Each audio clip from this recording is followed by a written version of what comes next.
When Adolf Hitler led the German nation into the most horrific war humanity had ever witnessed, a conflict that would cause an unimaginable loss of life spreading far into the east and penetrating beyond the borders of the west, few would have imagined such a meteoric rise to global dominance by any nation was possible.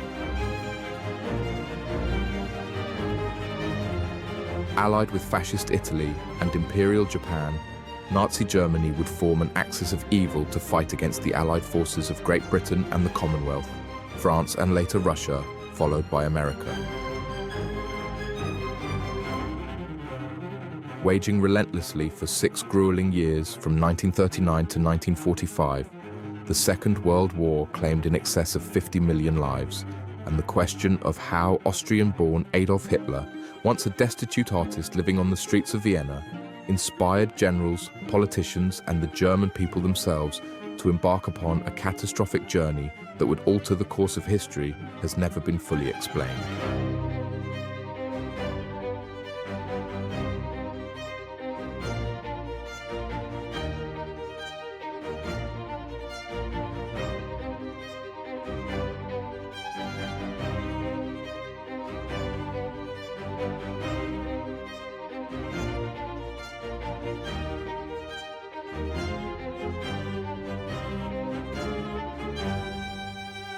Not all Germans supported Adolf Hitler, and many risked their lives to shatter his cruel regime, but equally, there were also those who were as dangerous as the Führer himself, and as vital to the foundation of the Third Reich.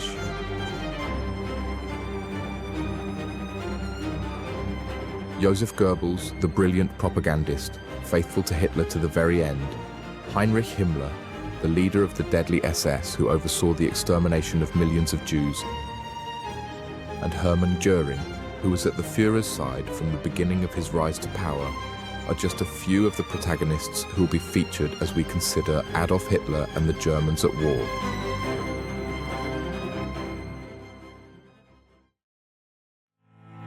But before we step back in time to explore the dramatic events of the Second World War, we should travel even further back to the 19th century and rural Austria, where farmer's daughter Maria Anna Schicklgruber gave birth to an illegitimate son.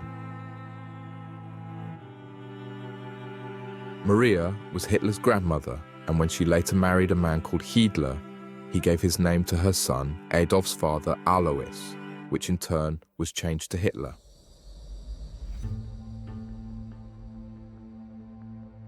There's no clear evidence who Hitler's grandfather was, but Maria's relationship with her Jewish employer's son may well have had a dreadful irony suggesting that the man who persecuted the Jews so vehemently may in fact have had Jewish ancestry.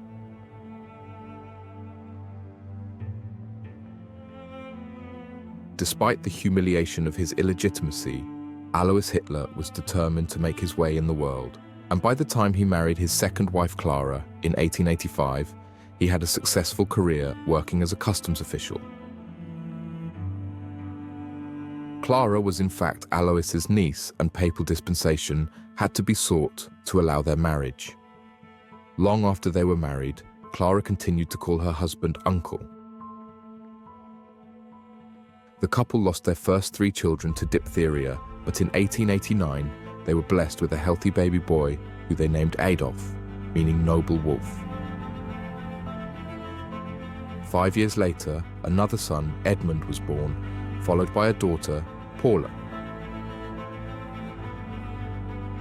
As the children grew, a strong bond formed between Adolf and his mother, but his relationship with his father was far from affectionate, and he received plenty of beatings from the domineering Alois.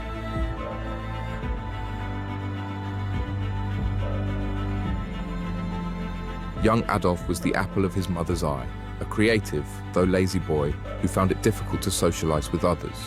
He was determined to become an artist, and in 1907 sat the entrance exam for the Academy of Fine Arts in Austria's capital, Vienna, but failed to impress.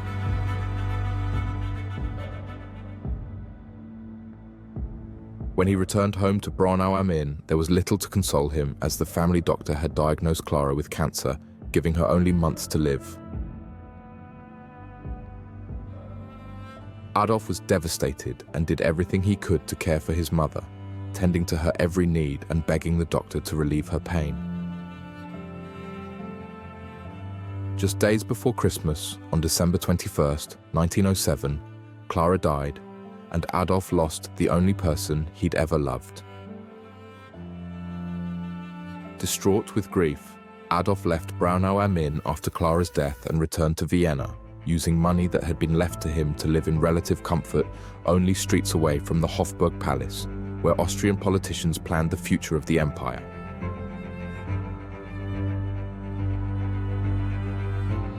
Enjoying life in the glorious city, Hitler was a regular visitor to the opera house, particularly fond of Wagner. He continued to study art, determined to fulfill his dream of becoming a painter.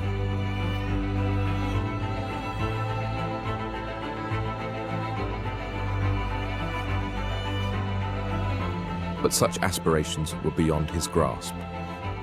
When he sat the exams the second time, he fared even worse than he had on his first attempt. Hitler fell into a deep depression, and haunted by the memory of his dying mother, the tortured 18-year-old's life seemed to collapse around him.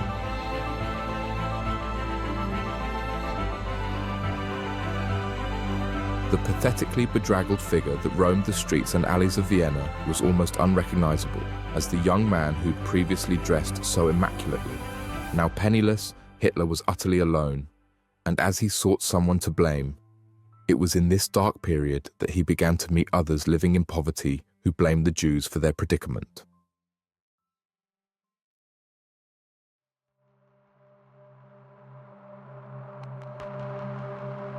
Anti-Semitism was not a new ideology for the Austrians, and Hitler hungrily consumed political articles and speeches that gave him a reason to hate.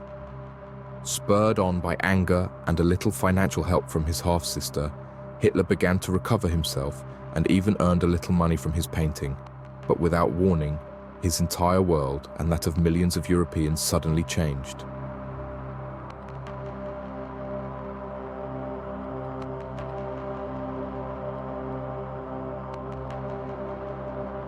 On June 28, 1914, the heir to the Austro-Hungarian throne, Archduke Franz Ferdinand, was assassinated by a Bosnian Serb, a member of the Black Hand Gang.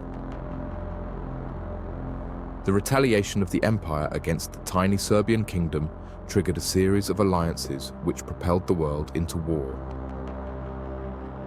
Britain, France, Russia, and later America, amongst others, would form the Entente powers, which now confronted the Central Powers of Austro-Hungary, Germany, and the Ottoman Empire in Turkey.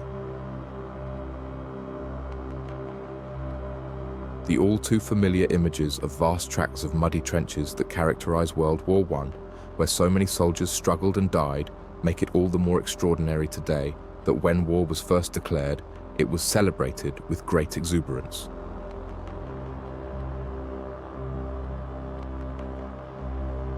Soldiers readily enlisted on all sides to fight for king and country, convinced that they'd be home within months.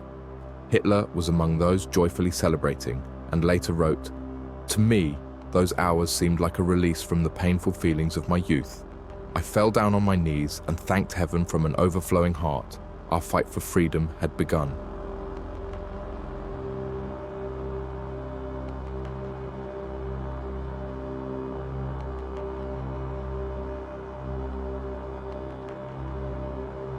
But although Hitler was quick to enlist, it was not in the Austrian army. He'd left Austria for Munich in 1913 and asked permission to join the Bavarian army to fight for Germany. It seems the misery of Hitler's life in Austria and the prospect of fighting alongside Czechs and Jews had driven him from the nation of his birth.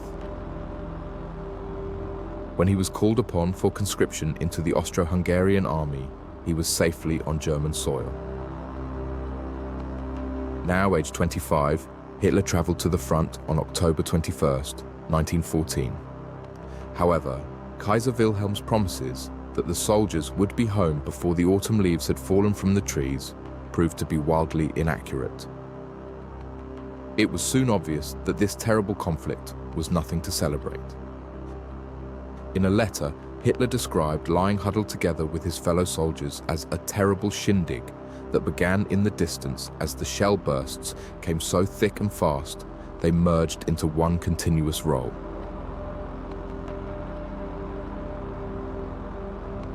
Despite the shocking conditions, Hitler would prove his worth as a soldier, even being awarded the Iron Cross for his efforts. But after 4 years of fighting for his country, he was only promoted to the rank of Lance Corporal because his superiors, ironically, were convinced that he lacked the ability to lead others.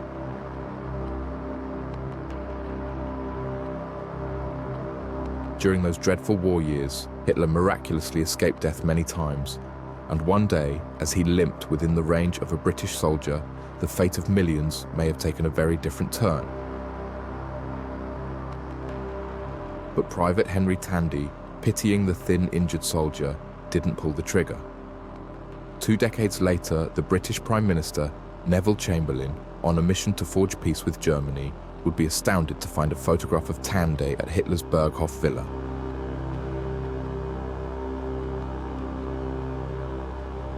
Chamberlain was quick to inform the soldier, by then the most decorated private in the British Army, who he'd saved with his merciful act. As Tandy took shelter while Coventry was decimated by a Nazi bombing raid in 1940, he no doubt deeply regretted his compassionate act.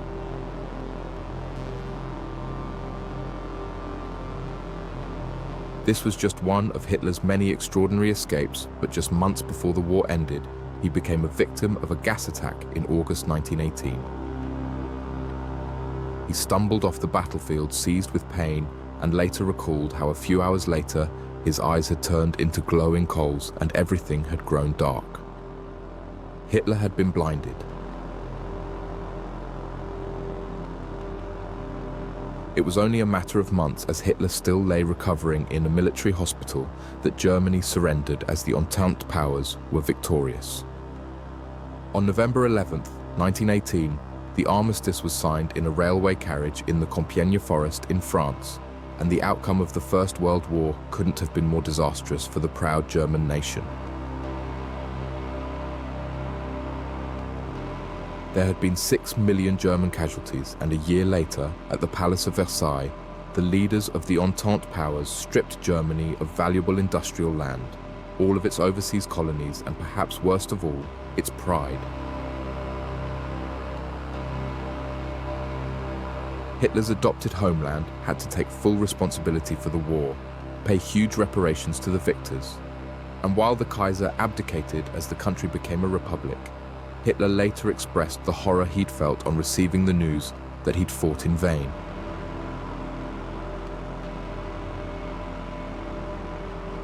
There followed terrible days and even worse nights, he wrote. I knew that all was lost. In these nights, hatred grew in me, hatred for those responsible for this deed. Many speculate about what exactly happened to Hitler during his time in hospital, but it seems that when he eventually regained his sight, he'd become convinced that he'd been shown the way to restore German pride. He believed it was now his duty, and his alone, to save the nation from Marxism and capitalism.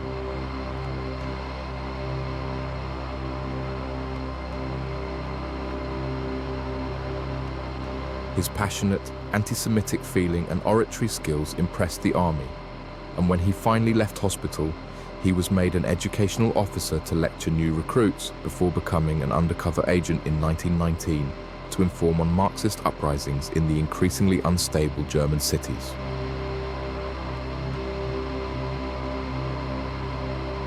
In September 1919, he was sent to investigate a small group in Munich known as the German Workers' Party, but rather than find fault with the organization, their anti-Semitic ideology gripped Hitler, and he quickly joined them. Among the men within the party, Hitler found many companions who would accompany him on his journey to ultimate power. One of them was Hermann Göring, who was as furious as Hitler about the defeat of Germany, feeling that the nation's politicians had stabbed their glorious army in the back by accepting the Treaty of Versailles.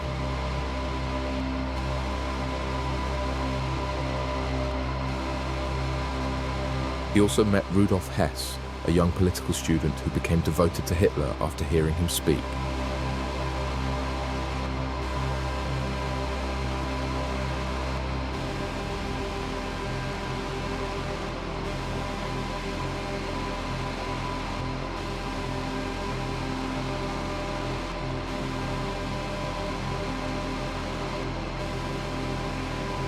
It didn't take long for the man the army officers had dismissed as incapable of leading to work his way up to become the Führer of the party. And by the time it had been renamed the Nazi Party, with the swastika established as the party symbol, the number of members had grown by thousands.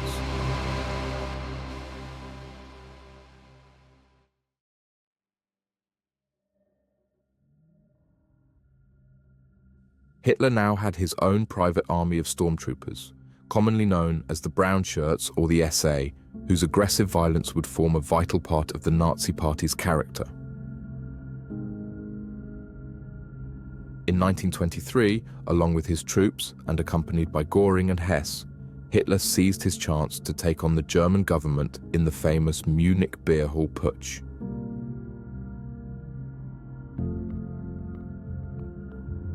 At this early stage, they were unsuccessful, however, and Hitler fled as national troops arrived on the scene.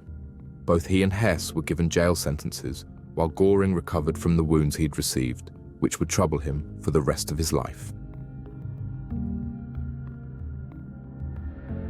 Once behind bars in Munich's Landsberg prison, Hitler didn't stop his quest for power, as the stream of feelings and anger he felt were written down by Hess to create Mein Kampf, or My Struggle.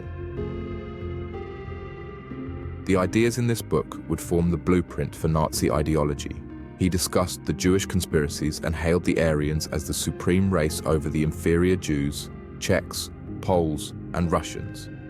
The Aryans were entitled to more living space, or Lebensraum, and this land would be acquired by force, beginning with France in the west to avenge Germany's defeat in World War I.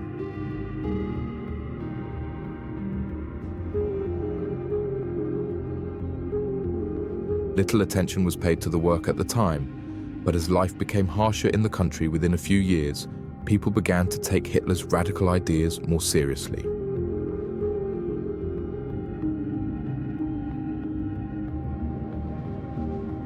On 29th of October 1929, the Wall Street crash in America threw Europe into an economic depression that had devastating consequences for Germany. Inflation rocketed, and as the economy froze, millions were made bankrupt. Verging on starvation, the desperate nation now soaked up the passionate speeches of Adolf Hitler as he offered them salvation and hope.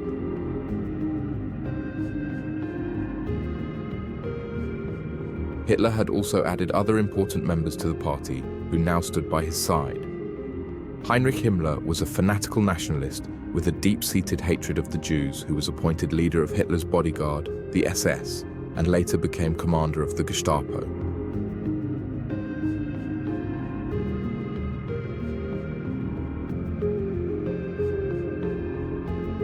This terror-fueled organization was responsible for the administration of the dreaded concentration camps and the coordinated killing of millions of Jews, Poles, and Communists, along with other ethnic groups, as well as imprisoning and torturing countless numbers of Germans.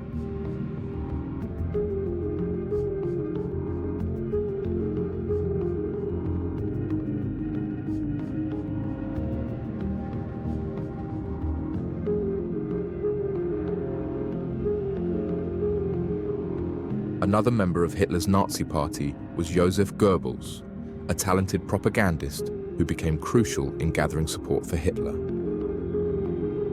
Although Goebbels was rejected from the army because of his physical limitations due to a club foot, he was intellectually brilliant and prepared to do anything for his Führer, even when Hitler's policies went against his socialist principles. To him, Hitler was both great and simple at the same time, what one calls a genius.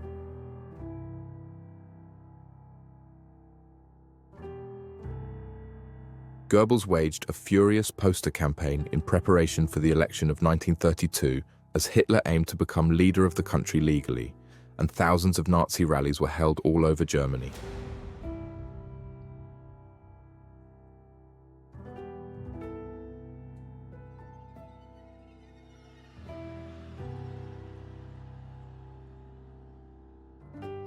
He even made use of the latest technology, producing films that could be distributed to the public.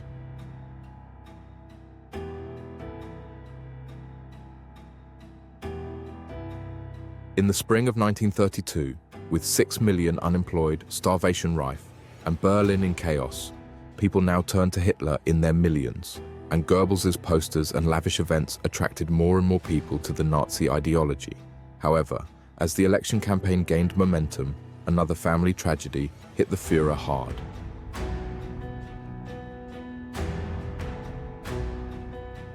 In 1929, his half-sister had moved to his Berchtesgaden villa to work as a housekeeper, bringing her daughter Gili with her. Hitler adored the young woman and would do anything for her, but was also insanely jealous, despite the fact that he was already embroiled in an affair with the 19-year-old Eva Braun.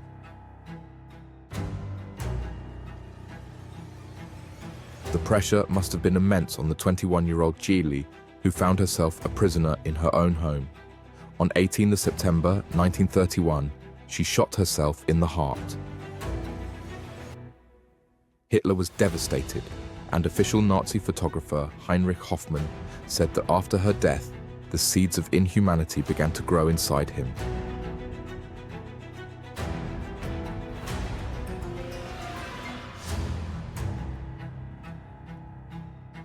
What's more, Gili wasn't the only woman Hitler was involved with who attempted to take her own life. Just a year later, Eva Braun, who was always kept from public view, tried to shoot herself in the neck. Unlike Gili, Eva survived, and her secret relationship with Hitler would continue right through until their deaths in 1945.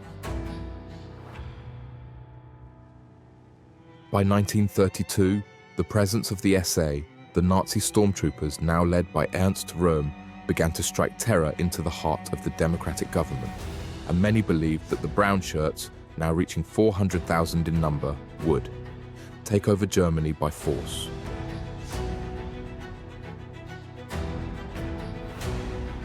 Heinrich Brüning, the Chancellor of the German Republic, attempted to stand up to Hitler and the Nazis by banning the SA and the SS, but the Führer was one step ahead and, using contacts in the Reichstag, ensured the swift removal of the dissenting politician. When Chancellor Brüning handed in his resignation to the ailing President Hindenburg, chaos ensued. On 15th June, the ban on the Nazi brown shirts was lifted, and violence erupted on the streets on a scale that Germany had never seen before. This was only the beginning, because by January 1933, when Hitler was finally made Chancellor of Germany, millions rejoiced, although there were those who were less than enthusiastic. General Erich Ludendorff, one of the great German commanders of the First World War who'd fought alongside Hitler at the Beer Hall Putsch, sent a telegram to President Hindenburg, voicing his concerns. You have just handed over our sacred German fatherland to one of the greatest demagogues of all time. I prophesy to you, this evil man will plunge our Reich into the abyss and will inflict immeasurable woe on our nation. Future generations will curse you in your grave for this action.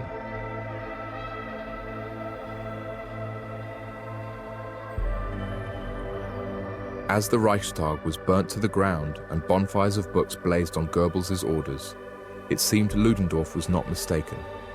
100 years before Hitler rose to power, a German Jewish poet, Heinrich Heine, had said, "Wherever books are burnt, human beings are destined to burn too." As the profound writings of Proust, Freud, and Hemingway turned to ashes, many feared the worst.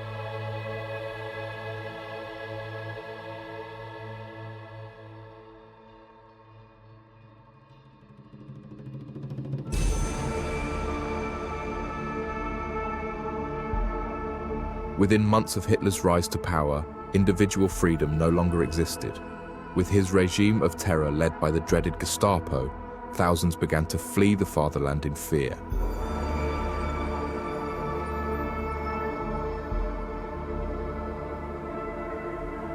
Even members of Hitler's own party, the Brown Shirts led by Ernst Röhm, were murdered for becoming too independent. When President Hindenburg died on the 2nd of August 1934, Hitler added the presidential powers to those he already held as Chancellor, and effectively, Germany became a dictatorship totally under Hitler's control.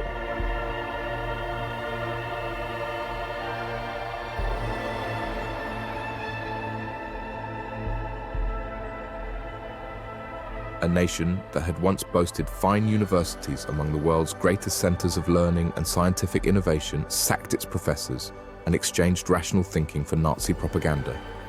Believe, obey, fight was now taught in schools as Hitler demanded a brutal, domineering, fearless, cruel youth. The free, splendid beast of prey must once again flash from its eyes. This is how I will eradicate thousands of years of human domestication. That is how I will create the new order.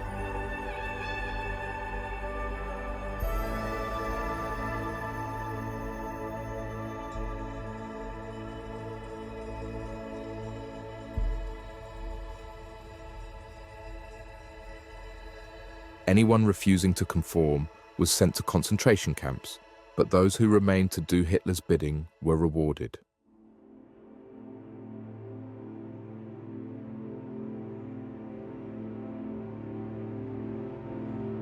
Among the gifted Germans who didn't flee Hitler's regime were Albert Speer, who became the first architect of the Reich, and Leni Riefenstahl, a beautiful actress turned director who recorded the extraordinary Nazi rallies that elevated Hitler to an almost godlike status, an effort crucial to Nazi propaganda.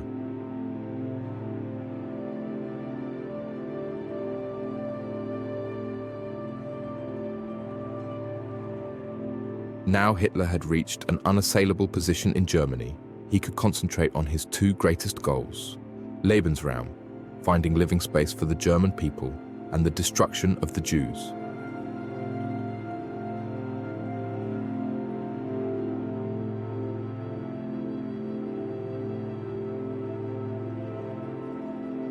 He rapidly began building the German army and increasing the naval fleet, flagrantly breaking the limitations set after World War I.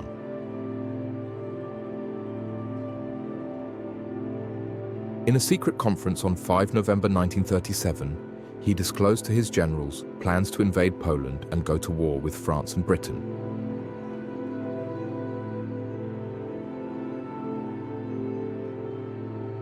Two senior generals, Werner von Blomberg and Werner von Fritsch, were horrified and spoke out against Hitler, but when the Führer ordered their humiliating removal, he alienated traditionalists in the Wehrmacht.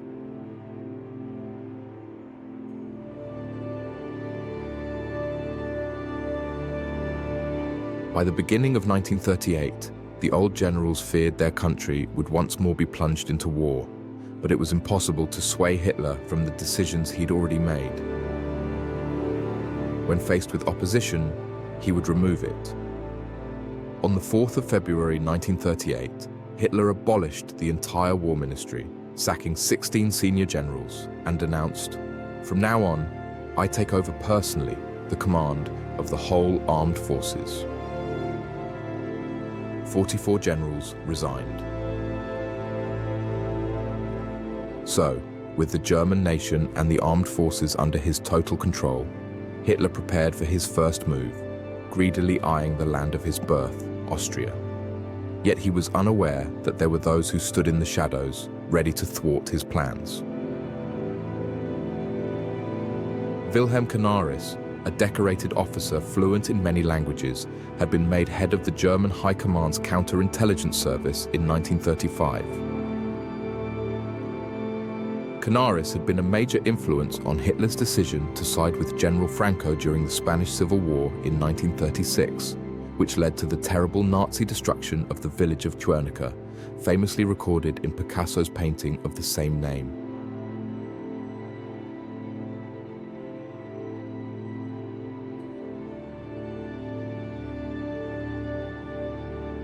Weber Canaris did not remain under Hitler's spell for long, and after witnessing the terrible treatment of Jews and the destruction being wrought by the Third Reich, began his careful opposition to the aggressive new order. As Hitler finalized his plans to occupy Austria, fearing a war with Britain, Canaris sent a secret emissary to communicate with MI6 in London, presenting his ideas to overthrow the Nazis.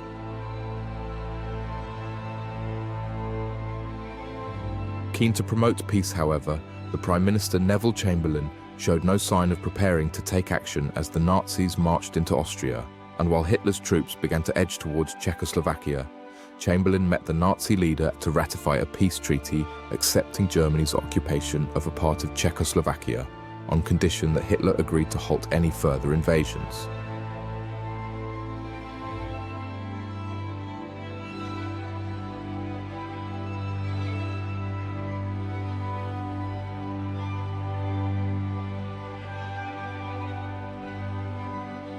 The German generals who'd plotted against Hitler could do no more than watch in dismay as Britain stood back and appeased the Nazi regime. Chamberlain's error of judgment soon became apparent when Hitler revealed his horrifying plans for his next invasion as Poland was targeted. As Göring drove his army across the Polish border, obliterating all that stood in his way, reports of mass murder throughout the country filtered back to Canaris. The nobility and clergy were targeted for extermination, entire villages were wiped out and Jews burnt to death. Efforts by regular soldiers to prevent brutalities were swept aside by Himmler's Gestapo, and there followed a rapid deterioration in army discipline. Canaris warned General Wilhelm Keitel, the High Commander of the Armed Forces, that the military would be held responsible for the atrocities being committed. But the general responded that he was simply following Hitler's orders. Even so, some years later, just as Canaris had predicted, Keitel was held accountable and executed by the Allies.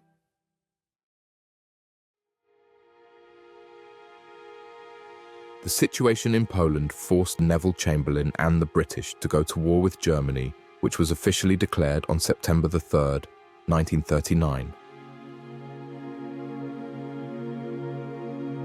An eyewitness account noted that there was no joyous celebration in the German capital on the eve of this conflict, unlike the excitement surrounding the First World War, but rather shock, and the silent dread hung over the nation.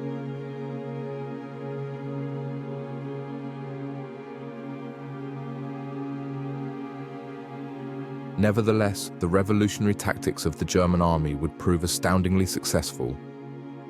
And despite the entry of Britain into the conflict, quickly followed by France, there was no halting the Nazi advance, and Poland quickly fell to be carved up between Nazi Germany and Communist Russia before the Allies could act.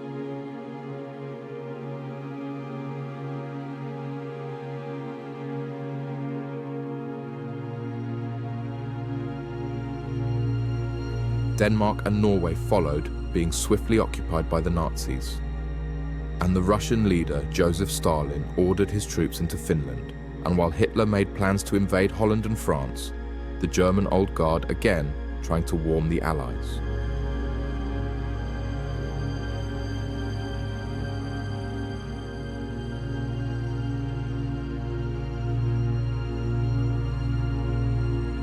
Hans Oster, deputy to Canaris, trying to inform the Netherlands military attaché in Berlin more than 20 times of the exact date of the constantly delayed invasion of Holland, but the Dutch government refused to believe him until the paratroopers descended from the skies, by which time it was too late.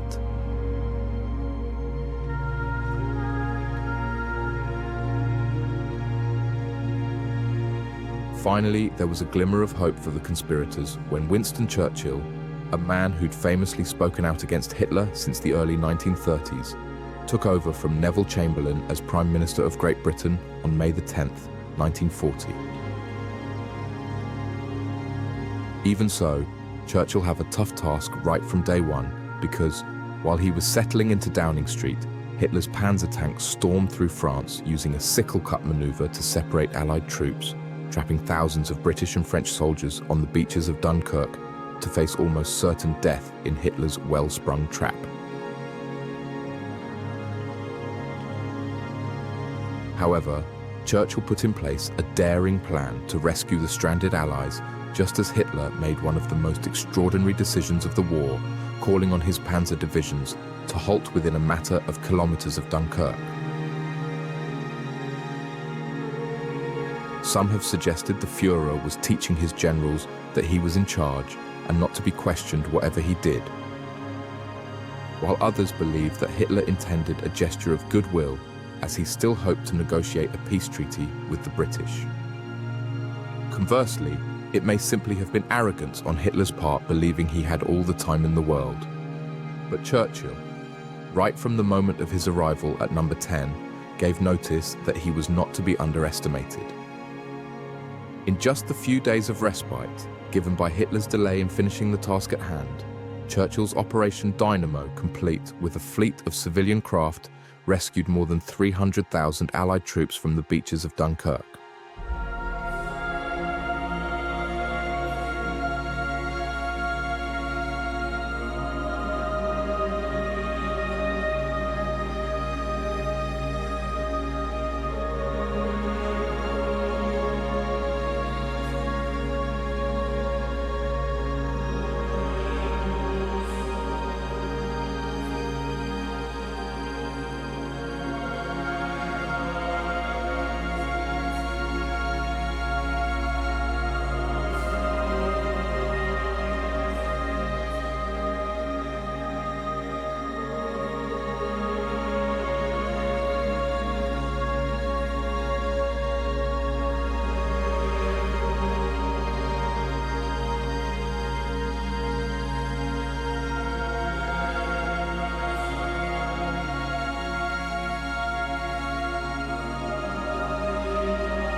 Despite the fact that so many Allied soldiers had escaped to fight another day, Hitler was undeterred and quickly advanced to take Paris, celebrating his victory over the French.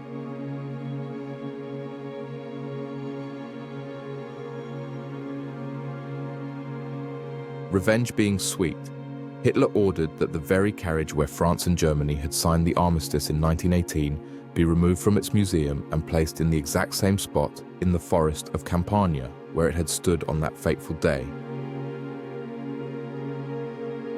Hitler wanted to sit triumphantly in the seat that the French general, Foch, had 20 years earlier, accepting the German surrender. This time, however, it would be the French generals who would bow to Hitler and to Nazi Germany. France was now under Nazi control, and as Hitler turned his gaze to Britain, a nation standing alone against Germany across the English Channel, he decided it was time to invade the United Kingdom.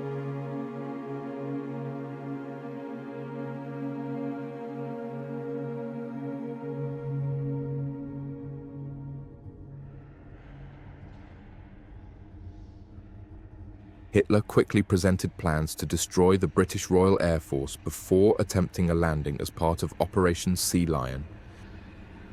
And in the summer of 1940, Göring led the Luftwaffe in the Battle of Britain. But again, Hitler underestimated his enemy, not only the brave pilots prepared to give their lives in the fight for freedom, but also the nations, people who were determined that Hitler and his cruel regime would never set foot on British soil. What's more, Hitler got something of a shock when on August the 25th, 1940, the RAF bombed Berlin. Göring had assured the German people this could never happen, and although causing little damage, it shook the confidence of the Berliners.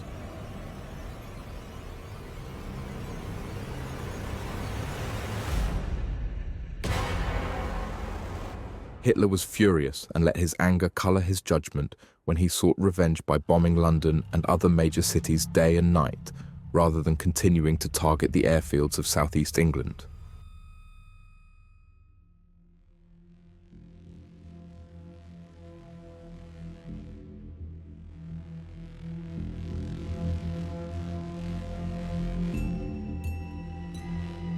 The RAF were totally exhausted and on their knees by the end of August 1940, and had the Germans continued to targeting the RAF, victory was within their grasp. Because of the bombing of Britain's cities, the Air Force had time to recover, and the Nazis lost their advantage before even realizing they'd had it. The British morale held strong, and people continued to doggedly brew their pots of tea, spurred on by the stirring words of Winston Churchill, unwavering in their determination to defend their island.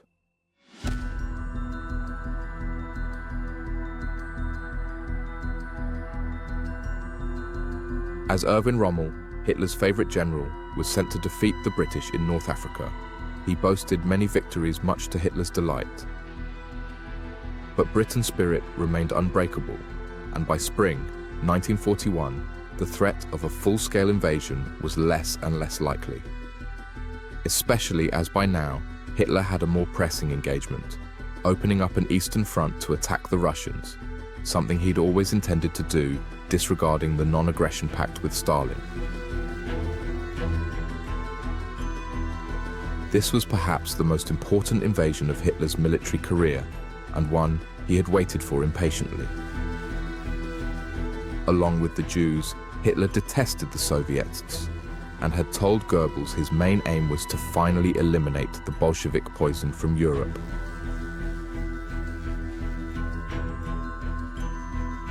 On June the 22nd, 1941, Hitler's troops marched into the Soviet Union along a 1,800-mile front. Only 3 days before Operation Barbarossa was set in motion, the Führer had given specific orders of a campaign should be waged with extreme brutality.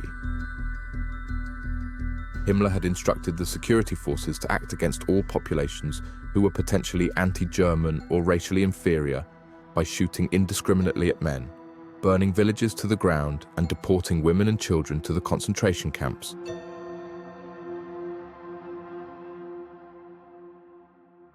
But despite the Russian people being abused so viciously by October, when torrents of rain fell, turning the roads and the battlefields into mud swamps, before the onset of a bitter winter, the Russian weather was able to dash Hitler's hopes of a swift occupation. Hitler had promised that when he came to Russia, the Nazis would have only to kick in the door and the whole Russian structure will come crashing down, but he was mistaken.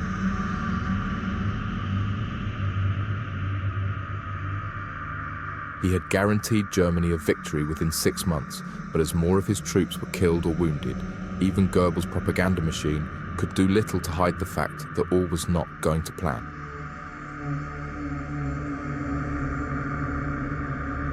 Many began to despair, and even Germany's greatest heroes lost hope.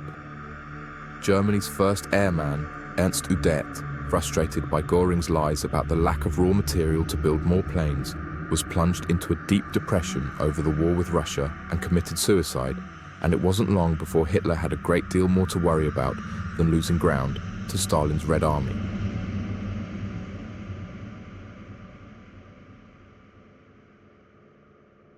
On December the 7th, 1941, the Japanese bombed Pearl Harbor, an act that would at long last bring America into the conflict, and just 4 days later, Hitler declared war on America. The Axis powers now faced a coalition that included the world's largest empire, the world's greatest industrial and financial power, and the world's largest army, namely Great Britain, the United States of America, and Russia. Those who had for so long supported Hitler were now beginning to fear the worst, and along with field marshals, generals, diplomats, and senior officials, the German resistance gathered momentum. Among them was Colonel Henning von Tresckow, who'd been working on a plot to assassinate Hitler after hearing the furious speech on the War of Annihilation against the Soviet Union.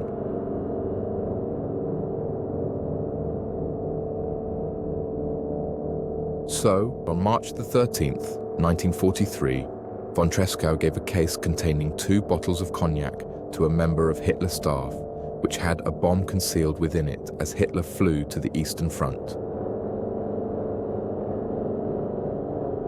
Frustratingly, the bomb failed to detonate, and a week later, another attempt was made when a close friend of von Tresckow went to meet Hitler on Unter den Linden in Berlin, with his pockets filled with explosives.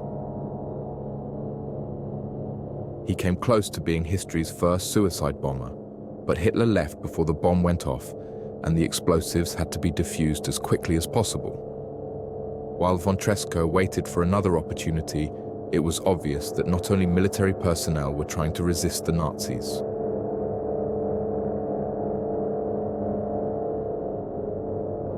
A group of working-class teenagers calling themselves the Edelweiss Pirates pitted their wits against Hitler's Nazi youth, regularly stuffing Allied leaflets into letterboxes and using slogans and songs which were more poignant than they could ever have known.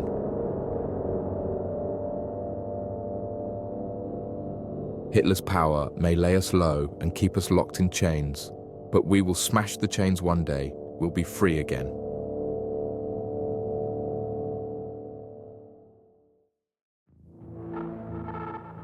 But such was the sense of paranoia amongst Hitler's henchmen that even gangs of 16-year-olds were considered a threat by the Gestapo, and many of the Edelweiss pirates were brutally executed.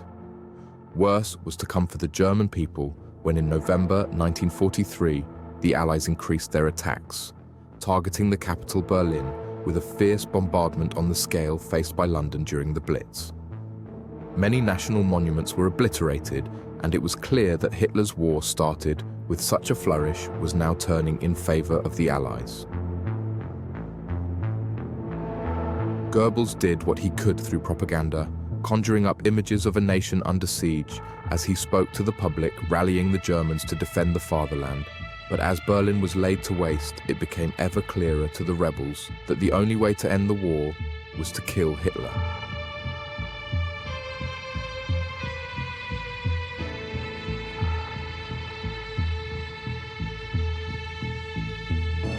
As Mussolini was arrested in Italy and the Italians turned against Germany, the members of the resistance hoped they too might remove their leader with a new and very valuable addition to their ranks by the name of Klaus Schenk von Stauffenberg, who'd returned wounded from the fighting in North Africa. The plans to assassinate Hitler received a huge boost. As a military man, von Stauffenberg had admired Hitler's strong leadership when he came to power. However, soon the model soldier was disgusted by the atrocities being committed, and when approached by General Friedrich Olbricht, a central figure in the resistance against Nazism, he immediately agreed to take part in a coup against the Führer.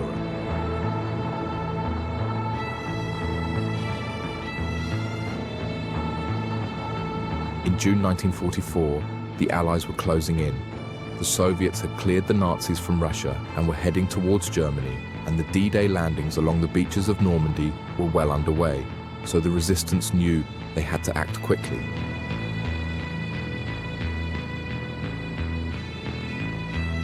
On July 1st, 1944, von Stauffenberg was appointed Chief of Staff to the Army Reserve in Berlin, putting him in regular contact with Hitler.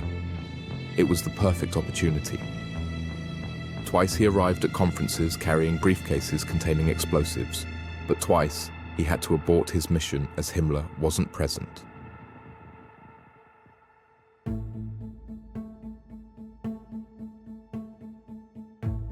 Finally, on the 20th of July, 1944, von Stauffenberg carried out Operation Valkyrie and took a briefcase containing a bomb to a meeting at Hitler's war headquarters in East Russia. After half an hour, he made his excuses and departed, leaving the briefcase beneath the table. Hearing the bomb explode from outside the building, he was convinced Hitler would be dead and flew immediately back to Berlin to organize the coup. However, when von Stauffenberg had left the room, an officer sitting near the briefcase had moved it further beneath the table, and the blast, although killing some, was minimized by the solid oak table. As realization dawned that Hitler had only been slightly injured, The resistance were horrified and knew their fate was sealed. When von Stauffenberg returned to the army headquarters where his compatriots stood poised to take on the Nazis, he was captured and executed along with Albrecht and many others. Thousands more were arrested in connection with the assassination attempt, and today, a memorial now stands where Stauffenberg bravely uttered his last words, "Long live Holy Germany."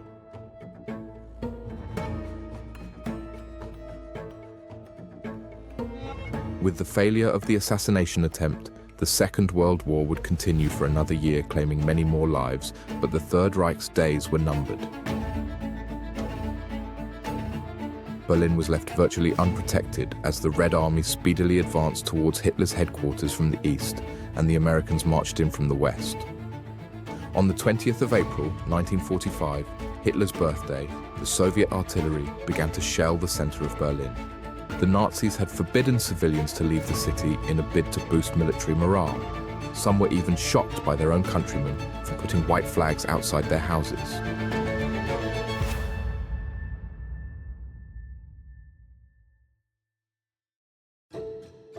Goebbels' propaganda slogans had been scrolled on any buildings left standing. "Every German will defend his capital. We shall stop the red hordes at the walls of our Berlin." Now terrified by the approaching Red Army, already renowned for its own atrocities in Poland, many Berliners began to flee. In the rubble that had once been the proud, beautiful German capital, Hitler's dream of a 1,000-year Reich had crumbled into oblivion. As elderly men and youths were employed to defend the city, fighting a hopeless battle, Hitler and Goebbels hid beneath the city in a bunker under the Reich Chancellery, along with Eva Braun, Goebbels' wife, and children and other Nazi officials.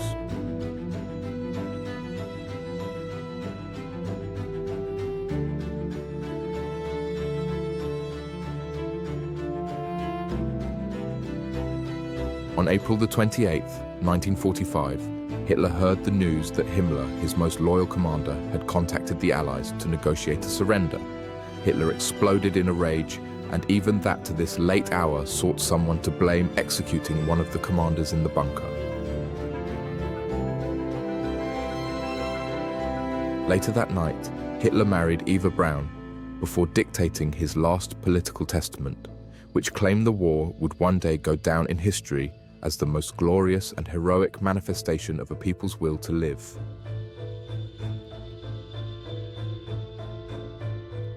But Hitler's ultimate demise was far from glorious. And on April the 30th, 1945, having heard that Berlin was on the verge of collapse, he and his new bride bit into vials of cyanide, and perhaps fearing that even this would not kill him, Hitler shot himself in the head.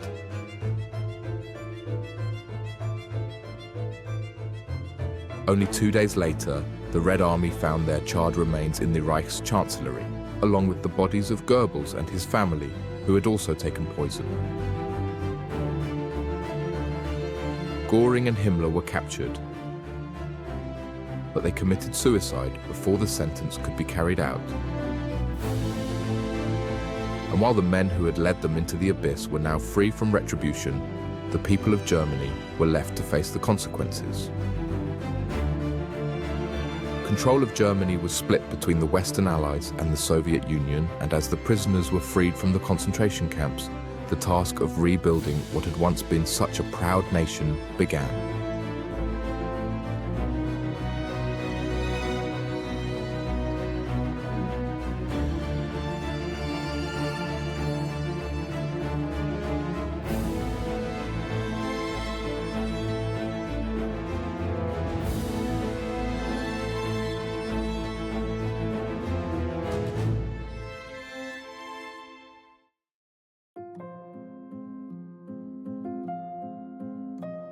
During the years of the Nazi regime, there were no less than 44 attempts on Adolf Hitler's life, but as he cheated death again and again, millions of innocent souls would perish. Today, Berlin has been rebuilt, and a spirit of hope and reconciliation has replaced the Nazi ideology. But if you look carefully, the scars still remain to remind those who come here of the reign of one of the world's most terrible dictators warning mankind for all eternity that absolute power corrupts absolutely.